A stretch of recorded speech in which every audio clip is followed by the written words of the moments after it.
સુરત શહેરની crime branch પોલીસે હીરામા મંદિરના કારણે વાહન ચોરીના રવાડે ચડનારને ઝડપી પાડી વરાછા પોલીસ સ્ટેશનમાં અનડિટેક્ટ ગુનાનો ભેદ ઉકેલી કાઢ્યો. સુરત શહેરમાં બનતા વાહન ચોરીના ગુનાઓને શોધી કાઢવા માટે સુરત પોલીસ કમિશનર અનુપમસિંહ ગેહલોતે આદેશ આપેલો હતો, જેથી ક્રાઇમ બ્રાન્ચને સૂચના આપેલ. જે સૂચનાને અનુસંધાને ક્રાઇમ બ્રાન્ચના માણસો જ્યારે ચોક્કસ બાતમીના આધારે પેટ્રોલિંગમાં હતા ત્યારે પૂણા ગામ વિસ્તારમાંથી આરોપી વિજય જીવરાજભાઈ સોરઠિયા, રહેવાસી લક્ષ્મીનગર સોસાયટી અર્ચના સ્કૂલ પાસે પૂણા અને મૂળ વતન જામનગર વાળાને ઝડપીને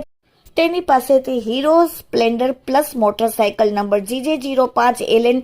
0617 આશરે કિંમત ₹25,000ની મતાનો મુદ્દામાલ કબજે કરી ક્રાઇમ બ્રાન્ચ પોલીસે કાયદેસરની કાર્યવાહી કરી છે. આરોપીઓનું પૂછપરછ કરતા કહેલ કે તે હીરા મજૂરીનું કામકાજ કરતો હતો અને દિવાળીના તહેવાર પછી હીરામાં મંદી હતી, જેથી પોતાની પાસે કોઈ કામ ન હતો અને કામની શોધમાં સુરતમાં ફરવા માટે વાહનની જરૂરિયાત હોય, જેથી વરાછા માતાવાડી વિસ્તારમાંથી સુમન સરકારી સ્કૂલની પાસેથી હીરો સ્પ્લેન્ડર પ્લસ મોટરસાયકલની ચોરી કરી નંબર પ્લેટ કાઢી પોતે ચલાવતો હોવાની કબૂલાત કરી વરાછા પોલીસ સ્ટેશનમાં વાહન ચોરીના વણ શોધાયેલ ગુનાનો ભેદ ક્રાઇમ બ્રાન્ચ પોલીસે કાઢીને આરોપીને હાલમાં વરાછા પોલીસ સ્ટેશનમાં સોંપવાની તજવીજ હાથ ધરવામાં આવેલ છે. Bureau report, daily India TV, Surat.